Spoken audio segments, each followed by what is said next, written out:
Here we go. We're popping in. Look at this. Here we go, ladies and gentlemen. Okay. The live stream started. Live on Facebook. Oh, don't start that yet. Well, you don't have to start that yet. Well, it's going to take me a few minutes. I got to log in and put a title on it.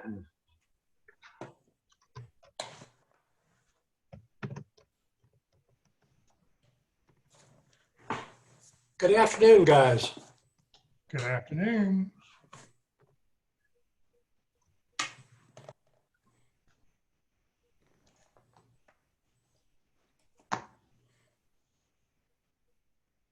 Okay, Jeff, I'm logged in. Share on a page you manage. Posting as Career DFW.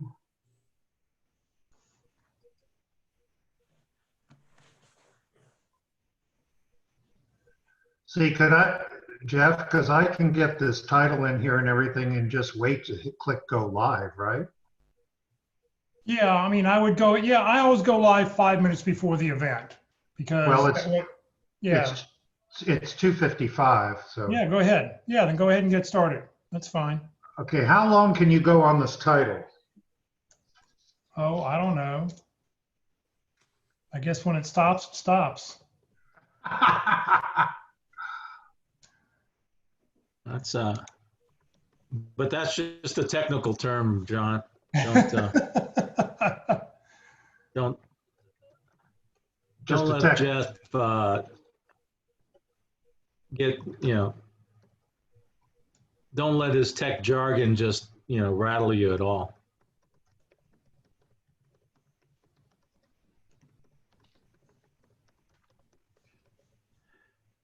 Well, it made it all. I put Career Transition Workshop number 5, interviewing with Locke Alderson. Great. And I even spelled his name right. That's good. Appreciate that. Some people are just so picky. Okay. Now on my tablet, Jeff, I'm going to call up Facebook, and I need to go to the Career DFW page, right? Yeah, it hadn't popped up for me yet, so I don't know. Did you hit the little go live button? No, not yet. Oh yeah, go ahead and do that. Okay. Let me turn my volume down a little because you're blasting my eardrums. Your voice is like mine. It carries for 3 counties. Well, I don't have a good microphone, so I feel like I have to yell for the one that I'm using. No, I talk normally. Talking normally? Yeah, it comes through fine. Oh, okay. Good to know. Yeah. But I know, because I raise my voice for emphasis. So, and like I said, it carries like crazy. So, okay, so I'm going to go live with that. And then I can close that on my browser, can I? Yeah, once it clicks open, yes. Because then I want to go to the PowerPoint and put that full page. Yep, I just got an alert saying we're now live, and there we are. I see us. All right. Okay. So I'm gonna wait till that little thing stops swirling so it's fully loaded. We had 93 people at Frisco Connect today. Wow, great number. Yeah. That is a number. And this guy from Chicago, this guy was amazing. His name is Paul Cameron, and he's a recruiter, and he's got fantastic resources. So we're gonna. John, is that going to be available for a replay? No, it was not recorded. Oh, okay, wow, I missed it. However, I can I can send you his information and Okay. his website, and I can send you the text of the the chat text from the meeting. It has a lot of good links in it and whatnot. Okay, I'll send you a note, John. Thank you. You bet. Is everything showing up okay? Yes, everything looks great. You want to make Locke a co-host so he can share his presentation when it's time? Yes, I do want to do that. That'd be nice. Man, I'll tell you, there's a lot of buttons to push on this thing to get things rolling, right? Well, if you do Okay. it 6 or 7 times a day, you'll be in good shape. Yeah, like you. I'm making you a co-host as well, Jeff, just in case I have a stroke or something. Well, that's not going to happen. Well, that's in God's hands. So I'm gonna move to the welcome slide.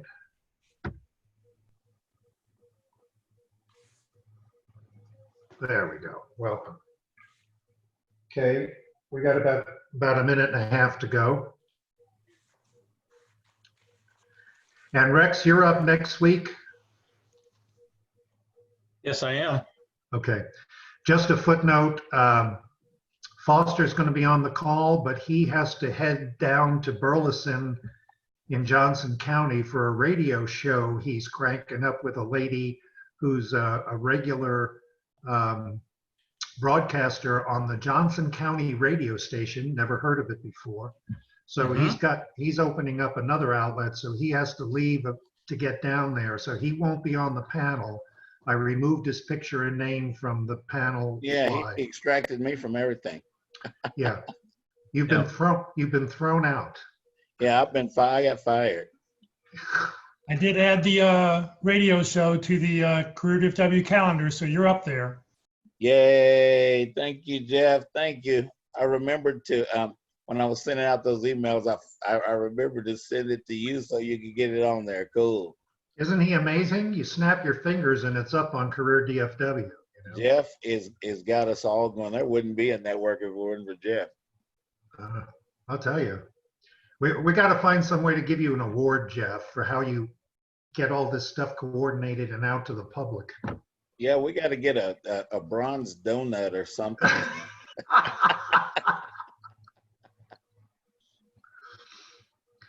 Okay. We've got 25 people so far.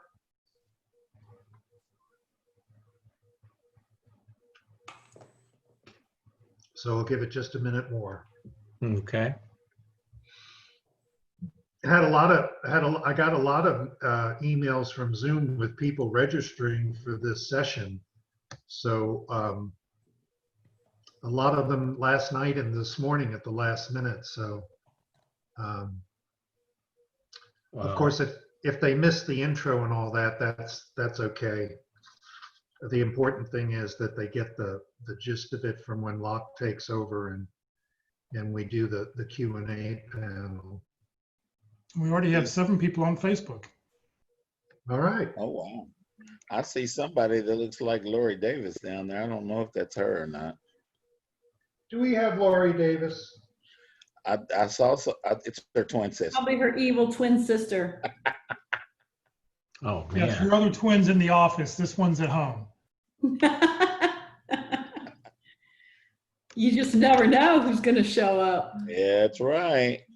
Yeah, I hope Rex goes and rearranges his books for next week. That's my fake rooms to go background. I might. Looks very organized. I don't know. I might do this from outdoors. Oh, yeah. It is totally fake. I've got to find me a fake one to put up behind mine. Okay. All right. Well, welcome everybody to the Career Transition Workshop. My name is John Luce, and I have the privilege of being a volunteer with these this team of professionals and just wonderful people who love to pay it forward and share strategies, tactics, and resources and information to help people in the search for employment to more quickly get at their next appointed position, particularly in these trying times where so much is going on and the status quo has been disrupted. So if I can learn how to manage a PowerPoint,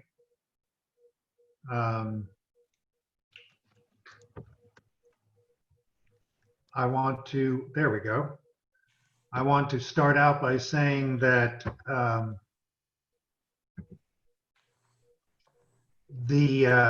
this session, which is the 5th session in our career transition workshop, which is normally held in person as an all-day event, but this is our 5th Tuesday to present the segments that we normally present in the all-day version.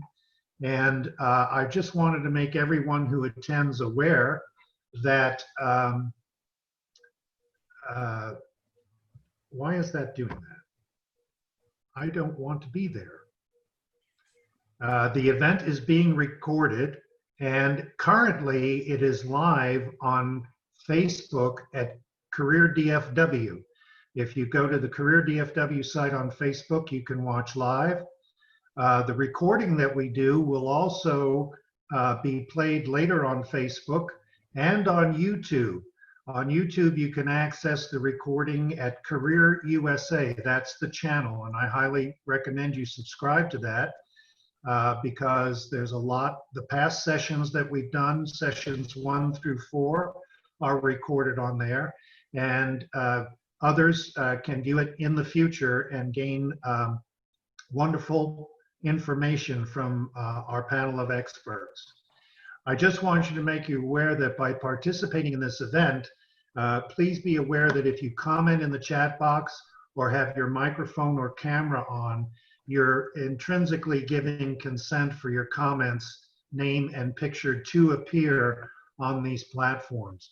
So we don't want anybody to be surprised that they're going to be on media, on the internet media platforms that we're dealing with. So having said that, I will also ask that if you're in the chat box, please make comments that are relevant to the session today. But if you want to ask a question on anything that's presented by Locke Alderson today, start your chat text with a question mark. That way we know it's a question to present to Locke or to any of the panel. And then after the presentation, our expert panel I'll moderate and we'll answer your questions. So on Facebook, if you're watching on Facebook, you can ask questions in the comments section on the Facebook page. We'll be monitoring that as well so that everybody gets a chance to get their questions answered. Today's agenda, we're going to start off with a message of encouragement. I'll talk about this in more detail as we go forward. We will have our feature presentation by Locke Alderson. We will have the last part of this session will be a Q&A with our expert panel, and I'll let you know who they are in a moment. And then we'll give you a short preview of next week's presentation on Tuesday, the 23rd of June. So first, we're going to enjoy a message of encouragement from Steve Fisher, who is the lead pastor at Stonebriar Community Church, who is our host and sponsor for the Career Transition Workshop.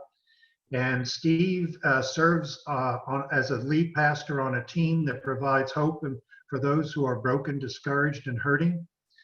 Steve has a master's degree in physiology. He also has a degree from Dallas Theological Seminary, and his ministry is to help other people through their struggles, and he does just a marvelous job with that. So we'll hear from Steve in a moment. Our main presentation will be presented, like I said several times, from Locke Alderson. And Locke has been in the recruiting field out of respect for his age. I'm going to say over 4 decades. Is that about accurate, Locke? That's fair. Okay. I want to be fair with you. And has a lot of information. Locke has been a member of this team for a long time and is Almost as long as Rex. That's true. Yeah, and part of the founding team. And he has a lot of experience and a lot of information to share with people, to give them the perspective from the recruiter's point of view, to help them navigate and enhance their communication skills with recruiters, as well as their tactical approach. So our expert panel that we'll have later in the call is Locke Alderson, of course, and Rex Sowett, who is another founder of this workshop about 20 years ago, along with Lori Davis, who is also a recruiter and has done presentations in this workshop as well. Lori is currently a recruiter and has been in recruiting for quite a while. Then we have Jeff Morris, who's the founder and proprietor of Career DFW, one of the best resources, and Career USA. Both are wonderful resources for anyone anywhere in the country who's in the search for employment.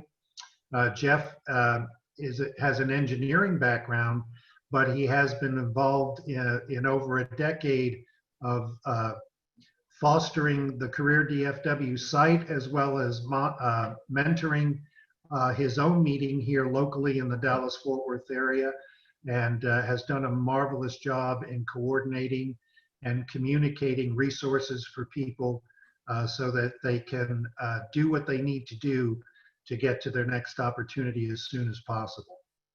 So having explained all that, I'm going to go ahead. Steve Fisher, who's going to do our message of encouragement, his daughter is getting married this week, so he wasn't available to be with us live.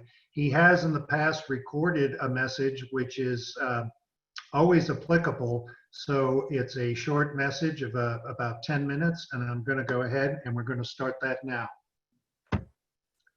Again, we're going to start with that, go to the presentation, then our Q&A panel, and a preview of next week's subject matter and presentation.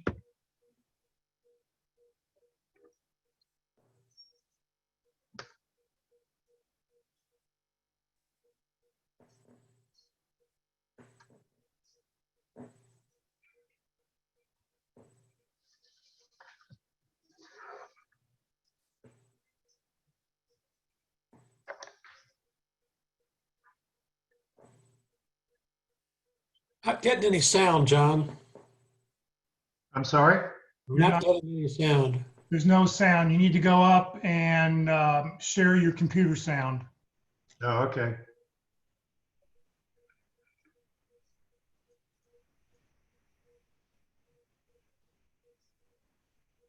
For me at most times to speak encouragement. But I am a little bit more reflectful, and I want to choose my words wisely. For this is truly an unprecedented time. And the last thing I want to do is to come off and trivialize anything or speak words that just are meant to make you feel good. I pray these words, you will draw some meaning that is truly helpful for you in these times. The last several weeks in my role at Stoneborough, I've met with dozens and dozens of people over the Zoom or Teams ministries. And there's a common refrain.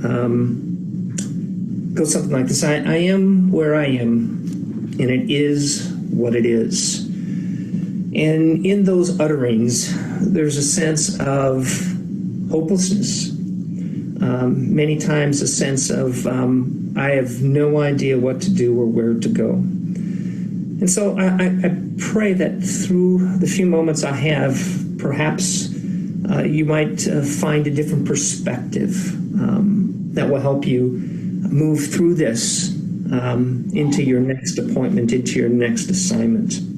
So I grew up in Wisconsin, lots of farms around Wisconsin, and I worked on those for summer jobs. And I remember a very consistent process that all farmers, or quite frankly, even gardeners, go through. And it's called the law of the farm. And I'm just going to talk about really the first two pieces of that, and perhaps next time we can visit and I can talk through the rest of it. But the first part of getting the soil ready to plant involves a very violent process, a process that is disruptive, to say the least, and that is the tilling of the soil. I remember taking a hoe and just hammering into hard soil from the cold Wisconsin winters. And it was hard work, and it was very disruptive with rocks and dirt and everything flying around. Looked very chaotic. But it was necessary, wasn't it? For Scripture talks about, and again, we don't throw seeds on hard ground. They won't take root. And so during this COVID season, many who have been displaced or furloughed from jobs have had an abrupt disruption of their life. And many of the things that they counted on have been broken up in a very quick and sometimes very disruptive and perhaps even violent fashion. You didn't see it coming. You didn't plan for it. You had no idea. But that disruption, that plant, that breaking of the soil, that breaking of the routine creates an opportunity. And that comes next, and that is the planting of the seed. Now, common sense would say you don't plant corn and expect potatoes to grow. What you plant is what you expect to harvest. And so the question I have for all of us is, what type of seeds are you planting right now? Are you developing new skills, meeting new people, perhaps looking at a different life pathway? Are you planting those seeds that will help you? Are you planting seeds that are still perhaps stuck in some bitterness? Planting seeds that are full of fear, perhaps even anger. Seeds that keep you distant from people as opposed to involved with people. For the seeds you plant after the disruption of the soil will dictate what you will harvest when it does come harvest time. And there will be a harvest time. I'm confident of that. Perhaps you're planting seeds that'll give you a new perspective on your life. New opportunities to look at, these higher level questions sometimes. What's life about? What am I doing with my life? Where do I want to go? Perhaps these times will even encourage you to look at your faith differently. Perhaps faith wasn't a part of your life at all. And perhaps this is a time where you're asking the question, okay, God, if you're there, what do you got for me? How are you going to help me through this? Perhaps it's a time for some of you who may revisit the faith of your youth, the faith that long ago has not been part of your life. Those are the opportunities. I think that exists now. So in the midst of the fear and in the midst of the concern, in the midst of the uncertainty, and in the midst of the responsibility to begin to look for new work, there's also new opportunity because of this disruption. And the question really is what seeds are you planting? What seeds do you want to take root and grow and ultimately harvest as we go down the road of your life? I don't think many of our day-to-day busyness sometimes allows us to reflect on things like this. And again, I don't want to come across again as dismissing the real concerns: keeping the lights on, keeping the mortgage, keeping a child in school, keeping a college opportunity going. All of those are real. And I am confident concerns that we all have.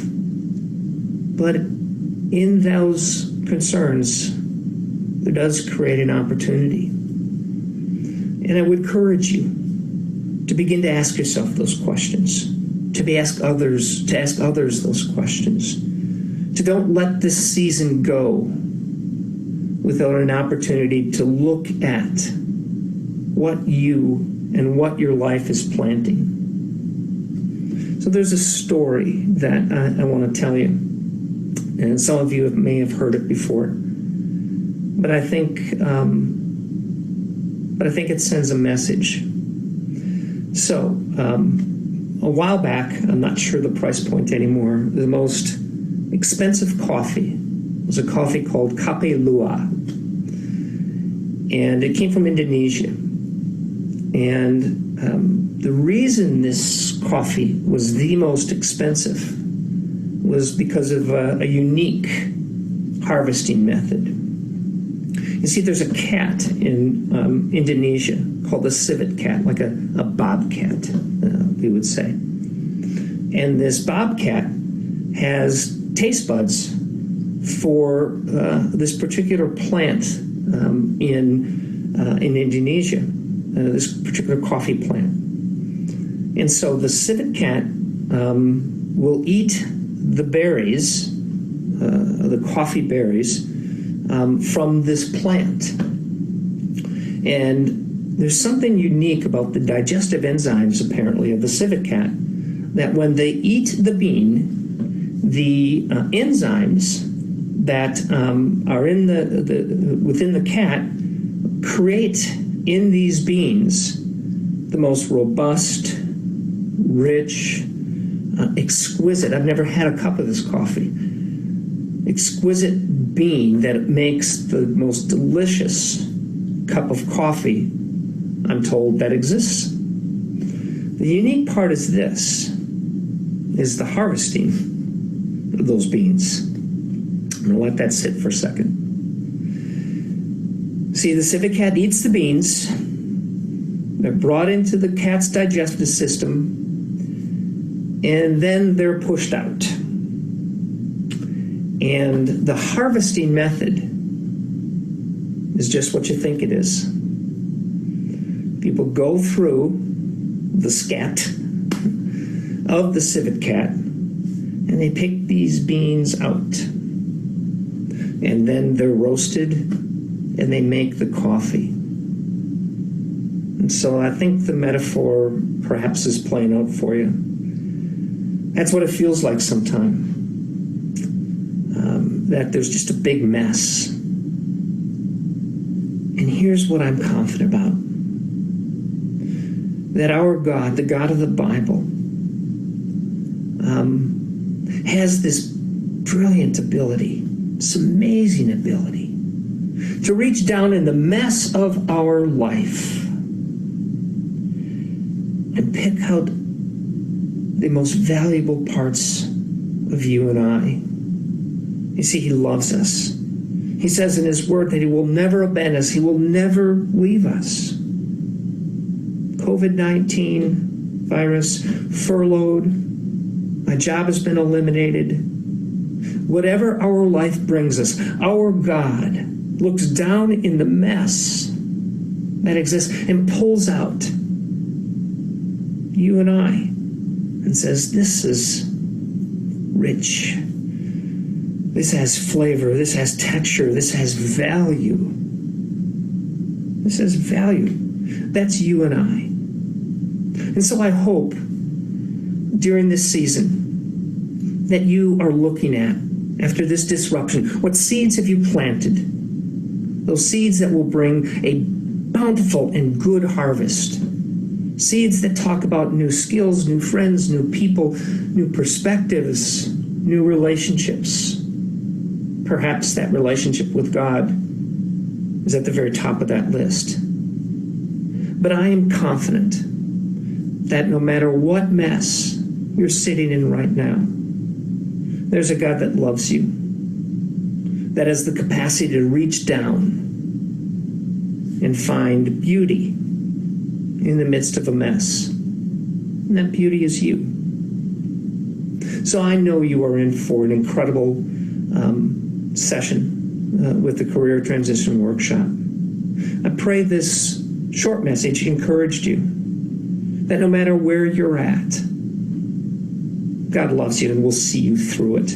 Those aren't just church words that as a pastor I'm supposed to say. I believe that with every ounce of my being. So enjoy your time. If there's any questions, if there's anything we can do at Stonebriar Community Church to help you out, perhaps you need a little more encouragement, please feel free to contact me. Again, my name is Steve Fisher.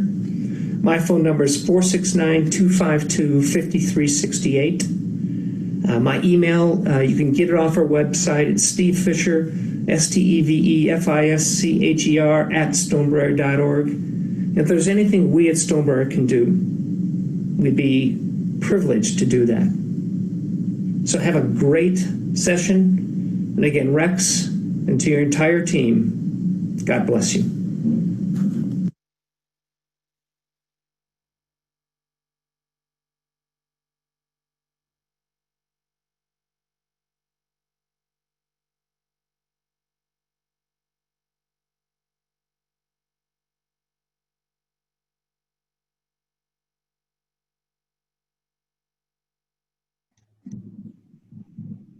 Well, I hope that was encouraging to you.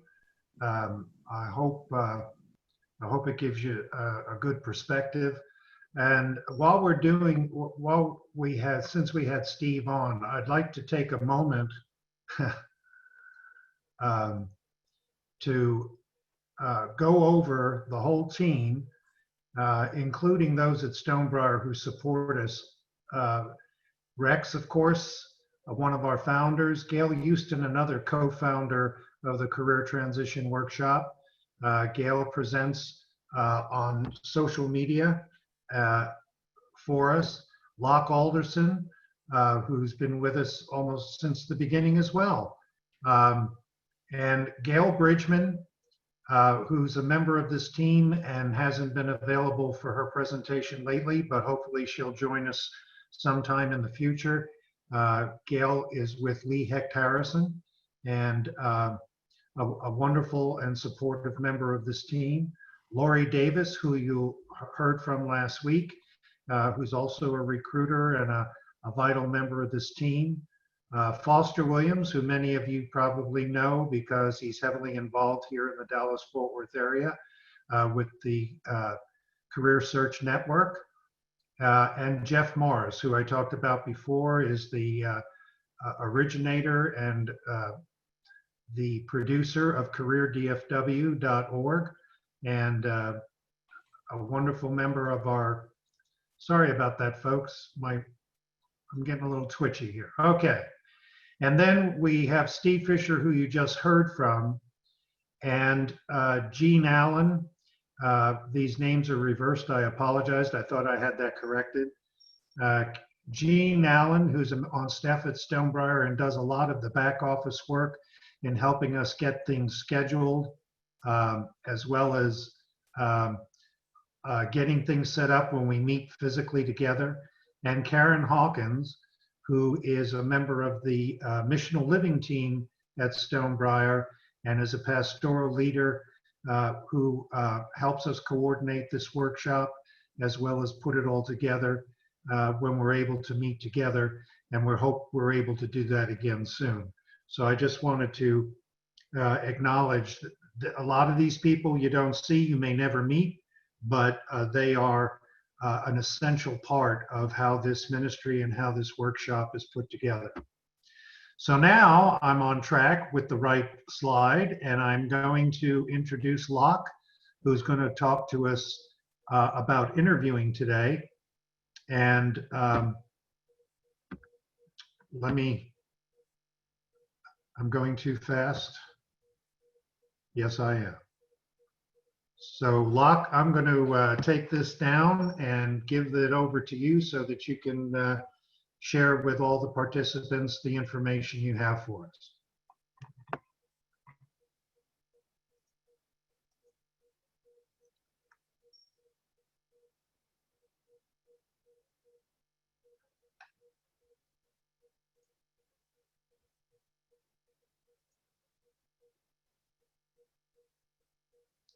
Where did Locke go? There he is. I think you might be muted, Locke.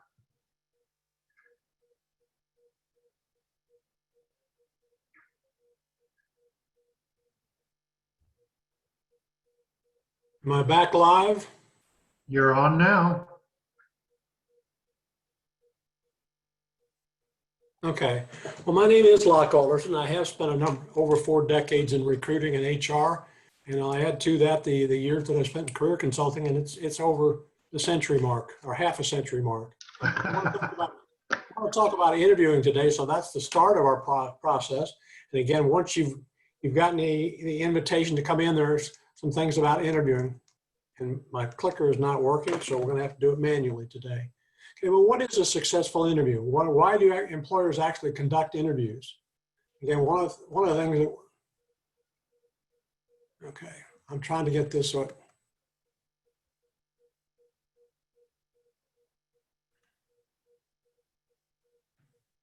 do that, but employers conduct interviews to lower turnover, to hire the best qualified candidates that they can find, and to reduce operating costs, and likewise to build morale in terms of the people that they have there within the company and within the organization, to reduce absenteeism. But those are all factors that are there. The company wants to know, can you do the job? Are you willing to do the job? And do you fit within the organization? And you want to know, is this the place that you want to work? Can you be successful here? Can you have a career with this company? Can you advance in the organization and get paid for what you're worth? Those are all questions that are part of the process for the interviewing. Interviewing itself, the preparation occurs with about 3 different phases. I'm going to try and get this so it's better. Getting over a layoff or a termination, or dealing with your emotions. Because when you lose a job, you may experience a wide range of emotions. Some people have called it a roller coaster. That's only normal. I know at least on a couple of occasions when I've been laid off, that period can last up to 6 months, where you deal with emotions such as anger or frustration. Nothing's happening. Part of your mental preparation is getting your resumes together, both a written resume, a 2-minute resume, and your 30-second pitch, your elevator speech, if you will. You want to have your list of target companies that you can do some research on, like LinkedIn. You can use LinkedIn, Yahoo Finance, Google Business, Research USA, and Hoover's. You can also use LinkedIn to find out. You can use places like Glassdoor to get some opinions about what these companies like to work for. You need to have an idea of what your strengths and weaknesses are, and be able to repeat some of those. You need to be also able to talk about your accomplishments or your achievements, your star stories, the situation, the task, what was your activity and what were the results. Again, measurable results add to your credibility. And what are your goals for the interview? Is it simply to get the interview, or to get a job, or to get the second interview? Those are some of the things that you need to consider about that. You need to have a question of the questions that you want to ask. To dissect the job posting is one way to do that. We'll talk about that in just a second. And you need to go over the questions that you're going to be asked, and particularly the questions that you want to ask at the end of the interview. So write out the questions that you want to get answered, and practice answering those questions that you're going to be asked. You need to be able to deal with it with a 30-second commercial, the question about tell me about yourself. And when you're doing your tell me about yourself, which is used in a lot of the networking meetings to introduce yourself, you need to have a transition kind of question at the end of the question. It's like, I've told you a little bit about me. Can you tell me a little bit about the ideal job that you're looking to fill, or the ideal candidate? You need to emphasize your accomplishments. Companies want to know what you can contribute to them, how you can make the company more successful. And you need to convince them that you're not a risk to hire them. And you need to uncover any hidden objections that they may have. And you need to have a response at the end of the interview. Generally, you're going to ask, do you have any questions? The worst answer that you can have is, no, I think you've covered everything. You need to have a couple of answers for those kind of questions, or a couple of questions that you want to ask. And we'll talk about some of those. You want to keep your answers short and simple. You typically don't want to talk for more than about 2 minutes before you come back with something that, I hope that answered your question, or do I need to elaborate further? Let's dissect a job posting. This is an actual job posting that I condensed down to get it onto a screen. It's for a position at DXC, a consulting firm here in the Dallas area. And part of it, if you take a look down at the bottom, you notice the education experience required. And taking that, putting in the left column of a table, and then in the right column, how does your experience match up with that? It doesn't have to be an exact match, but this is what you want to talk about. These are your star stories. These are your accomplishments that you can deal with. And anybody who wants the slide presentation, if you'll just send me an email at lockealderson@gmail.com, I'll be happy to send you the entire slide deck. I'll go a little bit too fast. There's a spiritual part of the interview process, preparing for the interview. I've always used, when I've been laid off, and I've been laid off at least 5 times in my career, I've used the Bible, and particularly the book of Psalms, to offer encouragement and support. Remember that you're unique. There are no two snowflakes that are alike. And each of you brings skills and experience to a company that it can offer to help them solve problems. If you have anxiety about interviewing, one of the verses of scripture that comes to my mind is from Philippians 4:6 and 7. And it says, do not be anxious for anything, but in everything give thanks to God, and let your requests be made known. And the peace of God will transcend all understanding, will guard your hearts and minds in Christ Jesus. You need to have a positive outlook and don't want to talk about negatives about your former boss or former company or former co-workers. You never know when that former co-worker is in the next cubicle of the person conducting the interview. There's a physical preparation. You need to take care of yourself. Regular exercise and diet and rest. Companies make an opinion on a physical basis. They make a decision about you in the first 30 seconds that they see you, whether that's on a video interview, and we're going to talk about that, or on a face-to-face interview, or on a phone interview. All of these factors, such as exercise and diet and rest, have an impact on that. If you're in a face-to-face interview or a video interview, you need to dress like a professional, whether that's a shirt and tie, or whether it's khakis and a polo shirt, just whatever it is. You can ask the recruiter, what's the appropriate attire for something like that? What to wear, where do you go? You know, if it's a physical interview, you need to know the location. It's always good to try and be there at least 5 to 10 minutes early so that you can go there if it's a face-to-face interview. Cleanliness, for those that go to face-to-face interviews, is more than a bath a week. I like to talk about that. I've interviewed people that don't know what that's all about, unfortunately. And if you are a face-to-face interview, certainly smoking or foods, you need to have your breath mints. Philadelphia cheesesteak sandwiches are excellent, but they do leave you with some breath afterward. I know when we've done the face-to-face workshops, they often have garlic bread at lunch, and that's something that you need to have some mints or some bath spray to counter the action. You need to allow some margin if you're driving somewhere. The location and traffic, you're going to an interview at 8 in the morning, it's a lot different than midday or during the early afternoon. The weather can make a big difference as well. You want to try and find out who your interviewers are. So ask the recruiter, who am I going to be speaking with? What's their role? And look those people up on LinkedIn, if you can find them there, to find out what they're going to be talking about. Is it going to be the hiring manager? Is it a recruiter? Is it somebody that's going to be a peer? Those are the different types of people that you may be encountering. What kind of an interview is it? Is it going to be a screening interview? Or is it going to be a hiring interview? Or is this going to be a peer interview where they're going to ask you technical questions about your background and experience? What's the time allocated in this? That's frequently an important situation because I've had a candidate that I prepped for an interview. I met him for lunch before he interviewed with the company, and he was targeted for about an hour. Again, when I called the vice president after the interview and asked him how did it go, he says, I couldn't shut the guy up. It was an hour and a half before I could get a word in edgewise. He didn't get the job, as a matter of fact.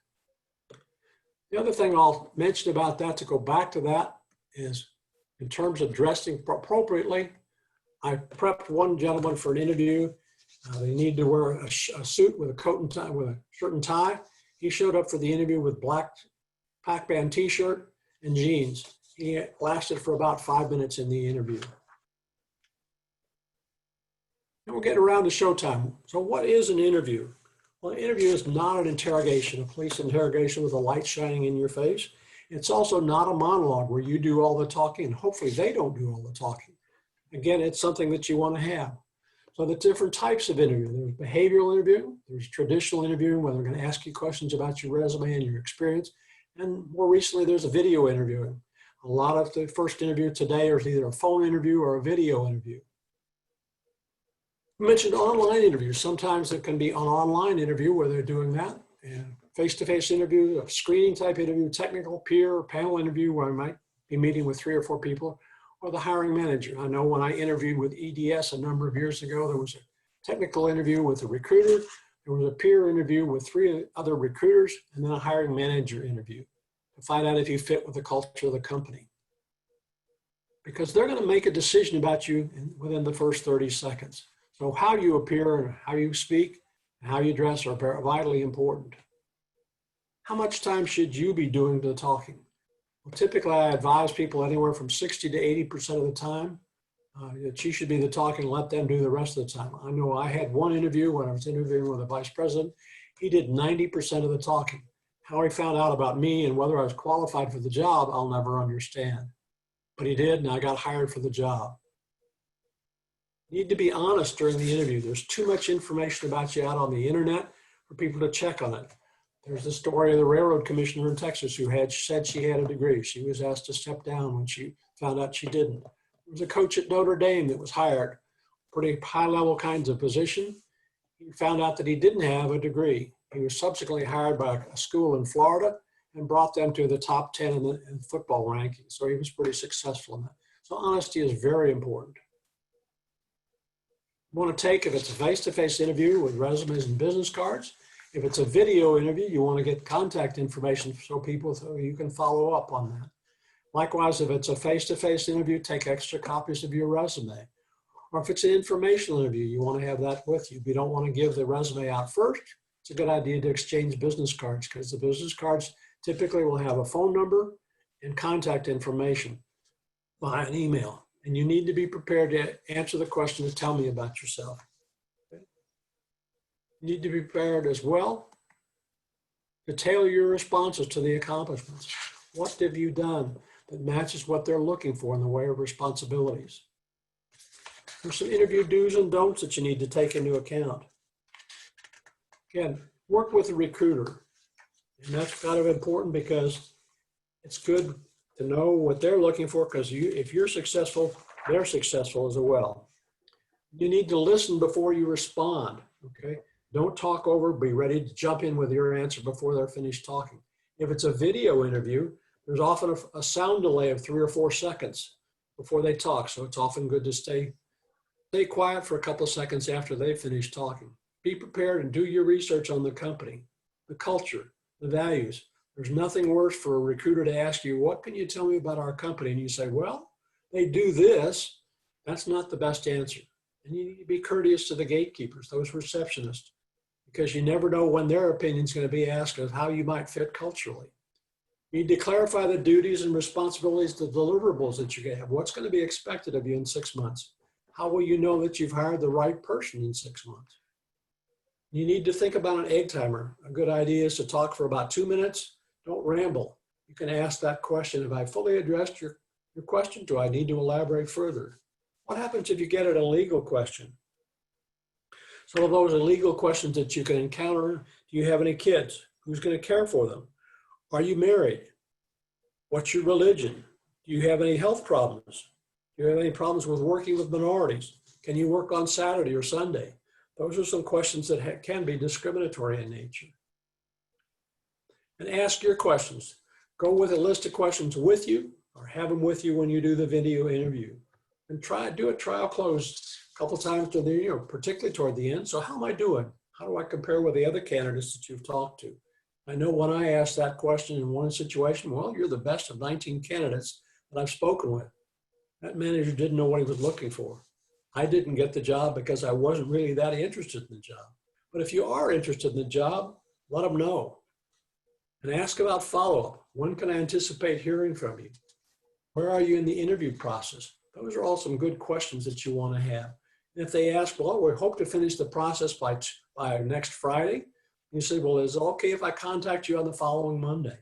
Those are the kind of things that are good for you. Find out where you stand on the situation. Too many candidates that I've worked with over the years have said, well, I haven't heard anything from the company. And I asked, did you ask if you could follow up? And they've said no.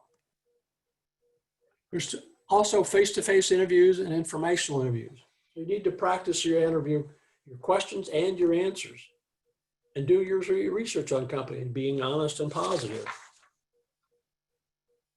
And exchange business cards and resumes when you have them. And again, if not, if it's video interview or a phone interview, you want to ask for contact information so that you can follow up. It's also a good idea to do that at the start of the interview, because at the end of the interview, they may not give it to you. They may have already reached your decision.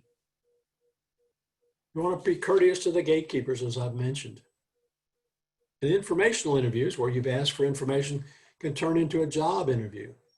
Informational interview, you know, we've been looking for somebody like you. Would you have any interest in interviewing for the job? Yeah. Or a job interview that turns sour within the first 5 or 10 minutes, and you can ask the question, doesn't seem like we've got a fit.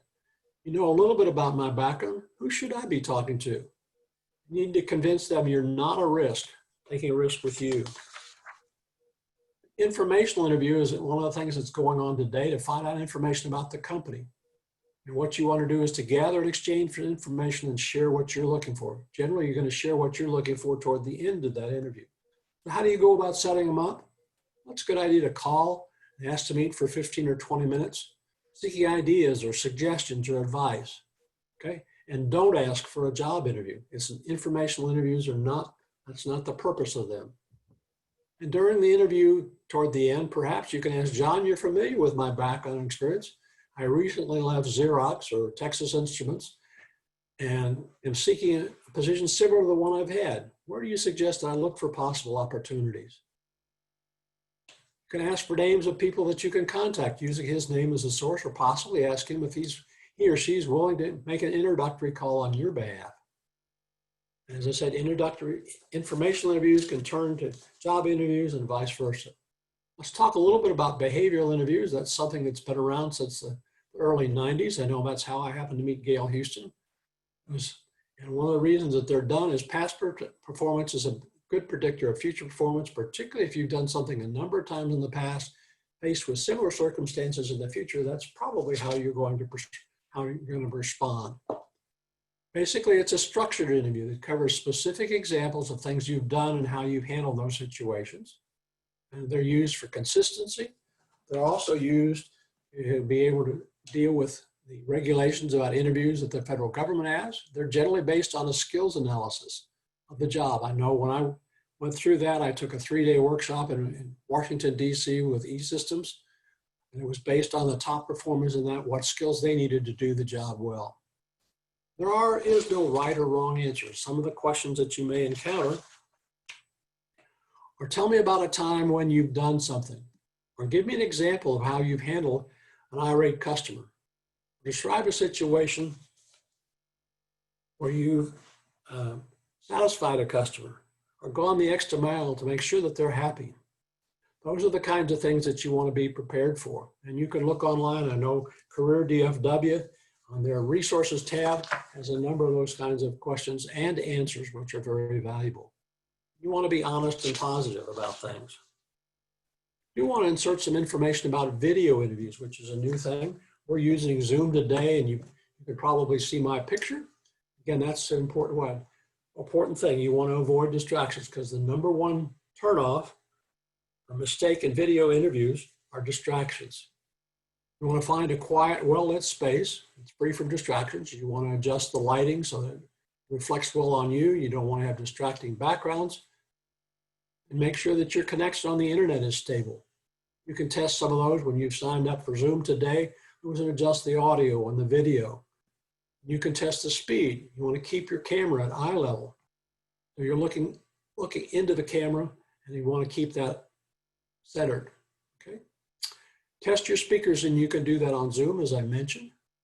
And close unnecessary applications on your computer or on your phone, because it can affect the speed that you're working with. And adjust all the lighting so that your skin appears natural, and reduce the glare on your glasses. You possibly are getting some from me today. And dress professionally. Again, if it's just a shirt and tie and shorts, that's okay.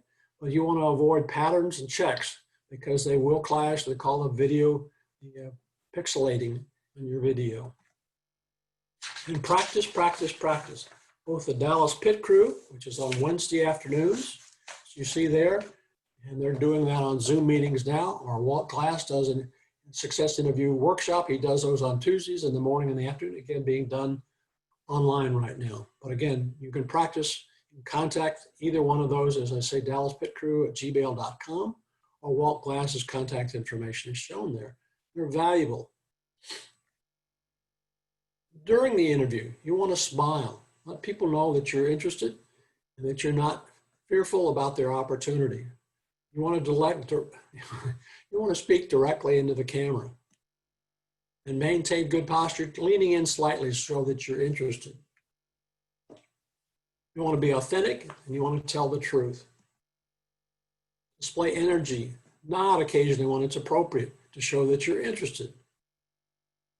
And greeting should convey some enthusiasm. Let people know that you're interested, that you're alive. And pause before speaking. Thinking about what you're going to say gives you an opportunity to form a clear, concise answer, and will mean that you aren't speaking over what somebody else says. Think about when you watch the news on TV now and they have a remote. The remote is often delayed 3 or 4 seconds because of the audio delay before the correspondent on the camera responds. And you want to avoid speaking over the interviewer. Nothing worse than you jumping in with your answer before they finish speaking. It shows a lack of respect. And avoid touching your face. I've probably done that half a dozen times already, and it's very distracting. So how about overcoming objections that you may have had? You don't meet our qualifications. Okay, have you ever heard that in a situation? Well, that may mean that you're overqualified or that you don't have enough qualifications. A good response is, well, I've been very successful in other jobs where I didn't quite meet the qualifications and was the top performer in that within 6 months. What about the situation? I don't have enough experience. Same kind of answer in that. I may not have enough experience, but I've got the right experience and can grow with that. You're overqualified for the position. You want to qualify this one and find out, well, are they really saying that you're making too much money? A typical response or a possible response that you can give, well, let me understand things. You're looking for the best qualified candidate for this position and you're telling me you're going to hire a less qualified candidate than myself? You may not get the interview, but at least you'll find out what the real objections are on that situation. You lack experience in our industry. Healthcare is noted for looking for people with healthcare industry experience, but it can be overcome as well.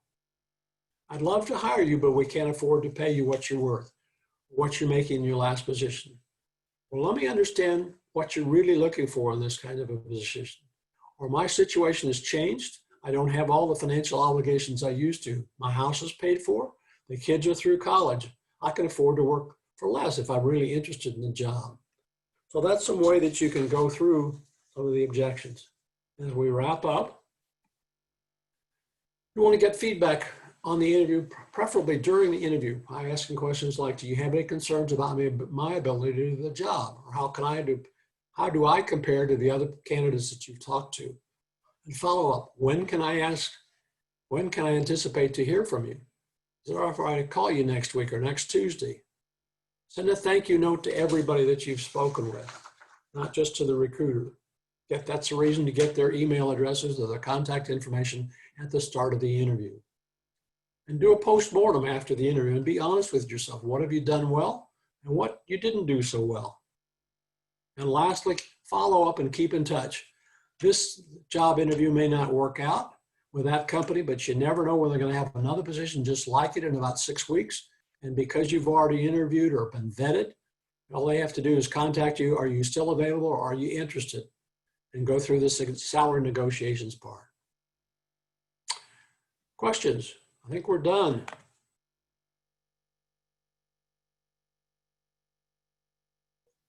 I'll turn it back to you, John. Well, I have a question. Can you expand a little bit about the tools and techniques for researching you've identified a position, you've submitted your resume, and there's a response that indicates an interview would be forthcoming. What resources and tactics would you consider for doing your research on the company and the people involved in the interviewing process? Well, the company research is Google Finance or Yahoo Business. It's Yahoo Finance, Google Business. LinkedIn is certainly a good one to find out about people. Okay. And I don't know where I'm going. I can't find Zoom to come back, so I'm at a loss for that. Locke, I have a Yes. question. Actually, two questions. Do you have any pointers on how to manage phone interviews with the hiring manager? You've been through 2 phone calls or video calls with recruiters, but because the hire is confidential, the hiring manager is going to call you and there's no video chat. There's no video interview, just a phone call, and the decision will be made after a phone call. Well, one of the things that you want to find out, did you do the section, do you have a copy of the job posting or the job description? If you had, did you take it apart and pull out the qualifications and list how you match those qualifications? Because generally, a good recruiter is going to ask you about your resume. They're going to ask you about the things that are important to you. What are your key skills in there? They're going to go over that key skills. Okay? So those are some of the things that you can talk about if they haven't gone over that before. You can ask the manager, I mentioned your transition statement, your 30-second commercial at the end of which, tell me about yourself. Mhm. Tell a little about yourself and you go with a transition question. I've told you a little bit about me. Can you tell me about the ideal candidate that you're working with, or that you're looking for? Okay, thank you. Okay, well, Dolores, Dolores, can I add to that? Sure. Kathy, one of the things that I like doing, I heard a tip and it's worked for me. When you're doing a phone interview, do 2 things. Number 1, stand. And the reason being is that for one reason or another, the tone of your voice is better. Okay. The other reason that I like as a matter of fact, I prefer phone interviews, is that you have now your resume in front of you and the qualifications of the interview in front of you, that you can refer to both as you're going through. Your resume will be your roadmap in the interview. Why is that? Because the hiring manager is going to treat that as the roadmap. A lot of times, managers will go over position by position. What did you do here? Why did you leave? What did you do here? Why did you leave? And they just scan that resume, and it acts as your again, your highway for your interview. And because it's a phone interview, you get to review it as the interview progresses.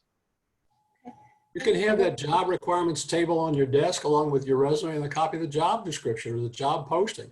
Mhm. Remember, your resume is a script that you're going to be asked questions about. Really, really good advice. Thank you. One last question, if you don't mind. I'm not able to do any research on the company because it's a confidential hire, and I don't even know the hiring manager yet. But about 30 minutes prior to the phone interview, they will send me the name and information on the company. So it seems like I'll have 30 minutes to research the company, but not normally in depth as I would like. Well, 2 that I suggest would be LinkedIn. Another one would be Glassdoor. You can look up the company on Glassdoor. There's frequently opinions about what is it like to work there on Glassdoor. Not the most accurate picture, but it gives you some idea what's going on. Thank you. Thank you. well, Dolores Scott has a question. She has her hand up. So Dolores, go ahead. Thank you, John. Kathy, I'd also recommend Indeed.com for research as well. Glassdoor is a good one, but I tend to find a lot of reviews at Indeed. Thanks, Dolores. You're welcome. So, Locke, I have a question for you. So on Thursday, I have a phone call with a company. I applied for one type of job, and the recruiter matched me for a different type of job. And I'm gonna have a phone call with them to try and ascertain what kind of person they're looking for the job that I'm interested in. And I just wanted to get your advice on how far do you think I should push this? Well, again, one of the questions you can ask them is, what, looking over my background or my resume, what attracted you to me about that position, or for consideration on that position? It's a good way to find out. Okay. So would it be impolite if I pushed hard on them, or is it, because I'm kind of approaching it as an informational interview, but then also to try and ingratiate myself into that role that I'm targeting? That's a tough question to ask, because pushing too hard, you can lose the job. Not pushing hard enough, you may not get the job. So you have to kind of play it by ear. What's the relationship that you have with the person that you're speaking with? I was introduced to her through someone else who I know. Okay, well, check with the person that introduced you. What are they like? How do you know them? And what are their interests? It's a good way to find out. Use the network that you've established, particularly if somebody introduced you. What are they like? What's it like to work there? Do your homework on the situation in the limited time that you have available. Okay, thank you very much. Okay. So Locke, what's the best way to explain 2 or more jobs that I've had for 6 months or less? That's a good question to ask, John. Again, if good recruiters understand what the market is today, that sometimes jobs disappear.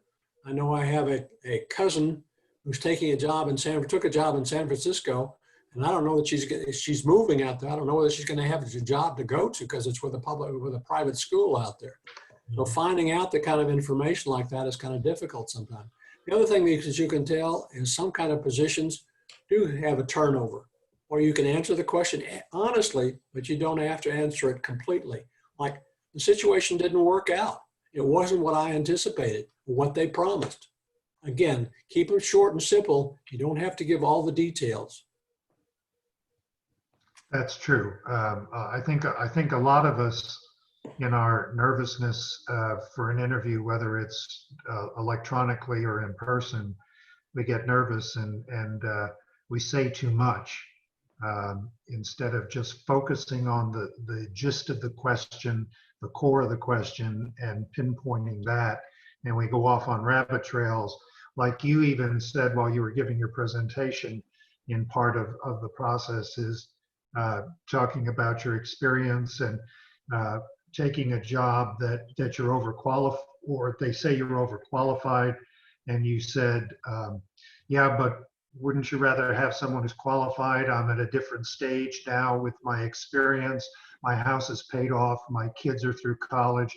You don't want to mention the kids, see, because those little things slip in. I've done it on interviews. You don't realize you're saying it, and once it's out of your mouth, it's too late. The point that you just made about speaking right away or trying to fill the void, it's okay to have quiet. A good recruiter is going to ask a question, and they're going to shut up, let you do all the talking if you want to. Right. You can also parrot back what the question was to them. Well, let me understand it. Let me see if I understand your question correctly, and give them back the same question with any slant that you may have on it, to make sure that you understand what they're really looking for with the question. Answer the question with another question. Excellent, excellent point. So, Lori, I'm going to point one question at you. Because we're doing a lot more virtually and electronically with cameras and video and all that, what do you have for the females in the audience about tips for makeup on Zoom interviews? Well, that's a great question. You weren't expecting that, were you? No, I wasn't quite sure where you were going to go with the women part. I was like, well, one thing we don't have to worry about is how much perfume we wear, right? Well, if it's a face-to-face interview, you don't want the perfume to enter the room before you do. Yeah, That's right. That's right. And I would say that for an in-person interview, Locke, for sure.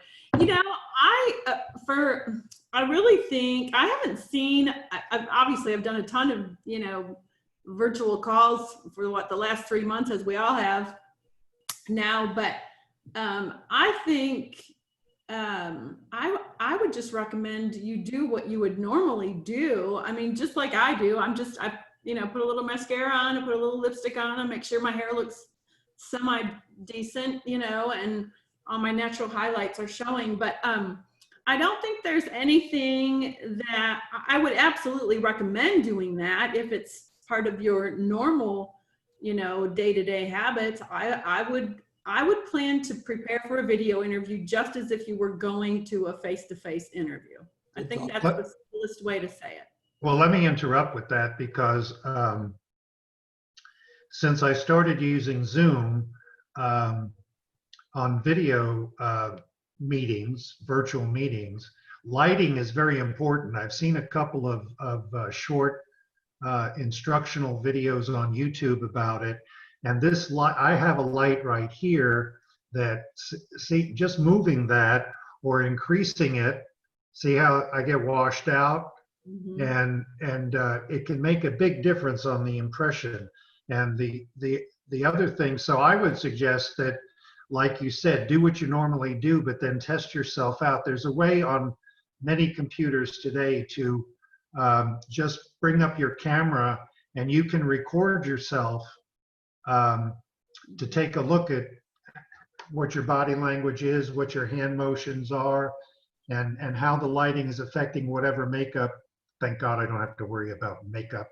I was going to tell you, you look real good, John. One thing I will suggest is Walt Glass and what's the other guy, Jeff? Their interviewing session that they did a whole hour-long session on video interviewing. And I'll give them credit for some of the material that I used about video interviewing. And likewise, if anybody wants the presentation, there's 3 slides on video interviewing in the presentation today. So send me an email at lockealderson.com, at gmail.com, and I'll be happy to send it to you. I mean, I'm doing Zoom There was calls another every really day. good article from Glassdoor that said how to ace your virtual interview, and I thought it was outstanding. So if I can find that, I'll try to put that on here and see if I can find it. Jeff? I don't know if makeup is as important as what else is in your background. What else is, because quite frankly, that's what I do. I look to see what's in everybody's background, what's going on. Rex never changes his books. His books always look the same. But, Courtney has a fan going on in the back of her, behind her, and if somebody was epileptic, that could cause a seizure. So there's just certain things that you want to make sure what's in your background. Is there anything that would offend anybody? The plainer, the better from a background is good, because you don't want to distract the person. You want them to focus just on you. That's a good point. I have the ceiling fan going here, but you can't see it because of the way I have the camera position. Right. So, yeah. John, can I add on to what Locke had said in his presentation? The best makeup that you have is eye contact and a smile. Amen. And if you can maintain really very, very strong eye contact, give a positive facial expression with smiles throughout, you want to look normal, not noticed, and all of those things can show that you're the right candidate. And not to understate how difficult it is to be on a Zoom or a Skype interview. It is difficult, but you can train yourself to look into the camera, do so with a smiling face, nodding I think is also good. It gives an affirmation gesture throughout. Okay. Mhm. Yeah, amen. Great stuff. This group looks really good in terms of their lighting and their backgrounds and whatnot. I don't see anything. We had a gal on a call today earlier, and someone commented that she looked like she was in the witness protection program because all we could see was just the outline of her face or her head, and it was all black. And we were like, hey, what's the deal? So you definitely have to pay attention to those things. Was it Zoom? No, it was Microsoft Teams. Oh, okay. Okay. Yeah, each of those programs has different controls to, like virtual backgrounds in Zoom. I can't do it because I don't have the processor in my computer is too old. And so when I try and do it, my face gets blanked out. So you have to play, you have to practice. You don't want anything distracting so that, like Rex said, all they can see is your eyes looking into the camera, a smile on your face, which, by the way, when he talked about standing up on a phone interview, in call centers, we used to train the reps to have a mirror, because it wasn't by video, it was only phone, to have a mirror by their computer screen and smile into it, because your voice actually changes tone when you're smiling. So some very good basic points that people, yeah, Jeff, there you go. You're muted, Jeff.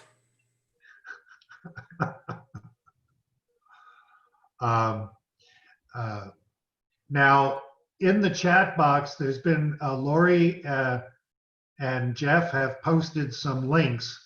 What I recommend is before you leave this call, most of you in the lower right-hand corner of your chat box, when it's open, you'll see a page icon with the word file next to it. And next to that word file are 3 dots. If you click on those 3 dots, it should bring up a dialog box to save the chat, which you can save to your computer. I don't know what you do on an iPhone or an Android, but if you save that chat, it'll save it as a text document to your device, and you can go to those links.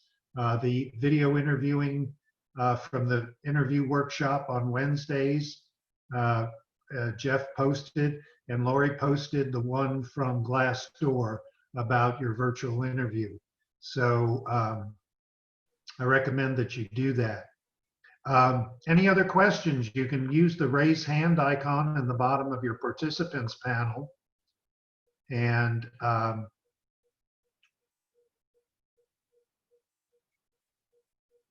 we'll call on you.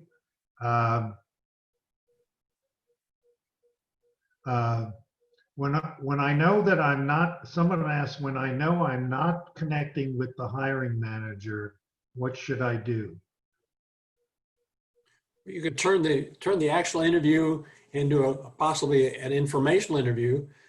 The person that's interviewing you, you can ask the hiring manager, well, you've learned a little bit about me and we don't seem to have a fit. Who should I be talking to? What companies are looking for people like me? Who are some of the candidates? Where are some of the candidates that you've spoken with at work? Because those people are looking, they've got that kind of background. There may be a job for you once they've left. Okay. There was a question on Facebook. It said, realistically, how difficult is it for candidates with 40+ years of experience in finance? So obviously when she was 6 years old, she started in finance. So I'll throw that out there to anybody who'd like to take that. Well, I will say that I got my last 2 jobs that I had, one was at 71, one was at 75. So there is hope for the dinosaurs out there like me. Yeah, Jeff. No, I just think you can't act your age. I mean, you've got to act young. I mean, you've got to, if you're acting like you're 70, or 80 or not, whatever the new 70 is, whatever the new 60 is, whatever, you've got to look good. You've got to be active. You've got to, you've got to show that you've got some vitality in your, pep in your walk. Well, you're right. because beyond your looks, it gives another perception. That's true, Jeff. Now, dressing for a video or virtual interview, do I use the suit and tie as a default? Well, at least a shirt and tie if it's a guy. I would say the jacket on may not be necessary, but a shirt and tie is always beneficial. Okay, how about dress shirt and Dress shirt jacket, and but tie. no tie?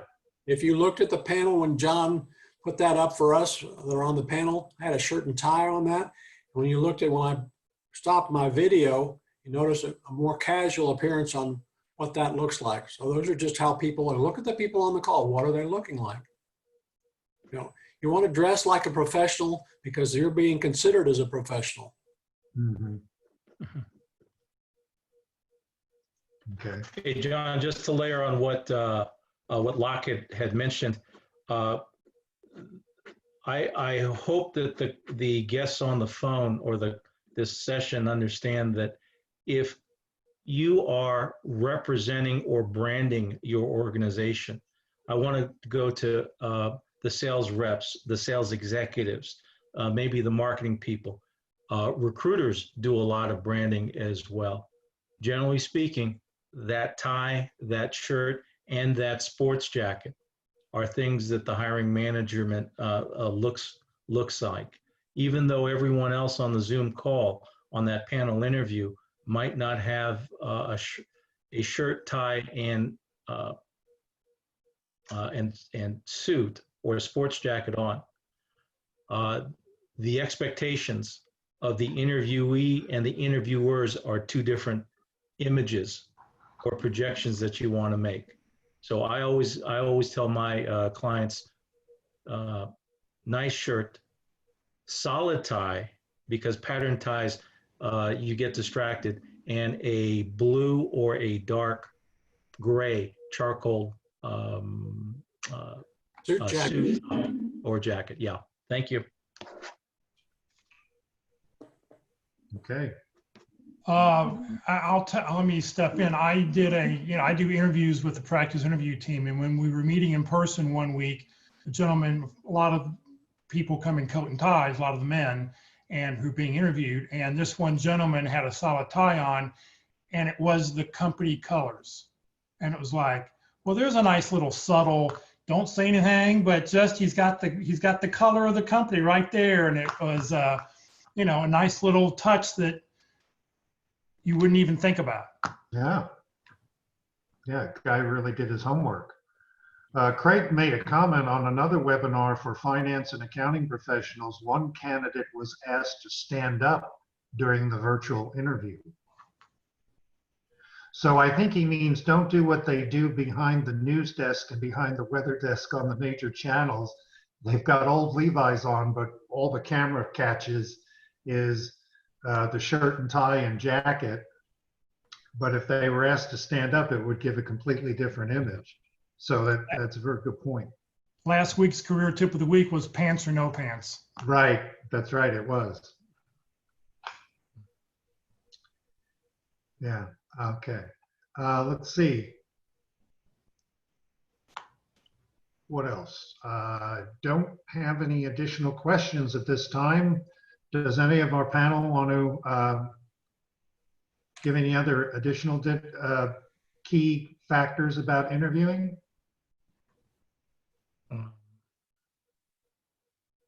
No. I would just comment on what to wear in an interview, because I know people are saying, hey, one step up above the interviewer, but and we have heard this discussed before, but I'm just going to repeat it just to say that it's really good to ask what you should wear for the interview. Just ask the recruiter. Or a lot of times I won't even wait for them to ask. I will encourage them, like, hey, what I would recommend that you wear is this and this, especially if and when we go back to in-person interviews, because the company I work for, we're very business casual. And when people come in with a suit and tie, they look uncomfortably out of place. So I always encourage them not to wear a suit and tie, just be business casual. So I think you have to ask, because it depends, different companies. Finance obviously is more formal, and we're companies like ourselves, being in consulting and training, we're a little bit more casual. just an extra bit of info. And I think that that's part of your research is through your networking and your relationships, hopefully with someone in the company, as well as the LinkedIn and the Glassdoor, is understanding the culture. Because I remember that IBM went from suit and tie, they went to business casual, and then they went back to suit and tie a number of years ago. So the more information you can gather, the better. But if you can't, the default would be, like Rex and has suggested, is go for the standard, go for the better standard. Mm-hmm. John, I've got a question for the panel. If you have the on-site interview and no one talks about salary, should you bring it up and ask whether or not, or just bring up what salary expectation that you're looking for or what the company's looking for? I think you can ask the question, what have you budgeted for this position? I think it's appropriate to find out. Now, what does the compensation package consist of? Okay. So you don't think that's too forward then, Locke? No, it depends on, you get a feel for the interview toward the end of the interview, how it's going. And if you're interested, part of your consideration for that, it's a two-way street in the interview. You're asking questions. What kind of compensation does this position have? Based on the research that I've done, just like you would give in your compensation situation that you did, I think, last week, didn't you, Rex? Yes. Mm-hmm. Yeah. Yeah. I've just got one more question. I'm going to direct this to Jeff. Jeff, let's say you're going in for the final interview, but you know that a competing company is also very interested in you. Should you disclose that another company is interested in you? I wouldn't do it during the interview. I would wait until you had a job offer from company A or company B before you then use that as leverage with the other company. But if you're going in for a final interview, you're going in for the fit interview. You're going in for, am I comfortable spending time with you? And bringing up that there's another company interested, I think would just backfire. I think at this point, you want that job offer, you want to get that job offer. At that point, then you can leverage it with the other company if you're interested, because you may not, you get a great job offer, you may go, this is exactly what I want to do. Mm-hmm. Okay. I think that would backfire if you brought it up during an interview. Can we take that a step further and just curious about the feedback you guys would give when, let's say that they are in a job interview and the interviewer asks them if they have anything else going on? And I think it's appropriate to respond, yes, you're talking to some other companies. At least one or two of them have expressed some pretty serious interest. I'll keep you posted. Would you like me to keep you posted on where those discussions are going? I've told candidates who come when the pit crew was meeting in person and people said, well, I couldn't come because I had an interview last week. I said, well, it's okay to tell a company that, well, I've got an interview scheduled Wednesday at 1 o'clock. I can't make it. Can we do it either later in the afternoon or the next morning? You're coming for a practice interview, but it's still an interview. It's okay to tell, you're just telling the company that, hey, you're not the only company that's interested in me. Mm-hmm. Yeah. And I really appreciate the transparency and honesty when candidates do tell me, so we know, what we're dealing with. Is there a sense of urgency, especially if they're very much interested in your job, but they've got other offers or other interviews well in process? It's very helpful so that we can try and manage that, or push the timelines if we need to, on their behalf. So it's very helpful to know. Mm-hmm. Mm-hmm.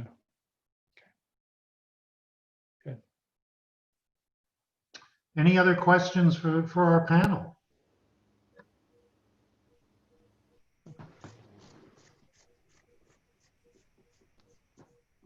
Wait a minute.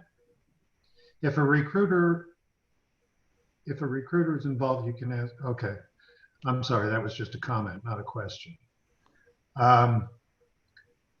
Well, very good. Now, what I want to do is I want to take a moment to share my screen again and see if I can get all this stuff out of here and get to where I want to be. So next week, we are going to have the privilege of having Rex on June 23rd talk about resume optimization, how COVID-19 is changing the way recruiters look at resumes. Now, Rex did a presentation last week on salary negotiation, which was excellent. And Rex has a lot of in-depth experience and knowledge with these things. And he's going to address how to optimize the resume and how recruiters look at it.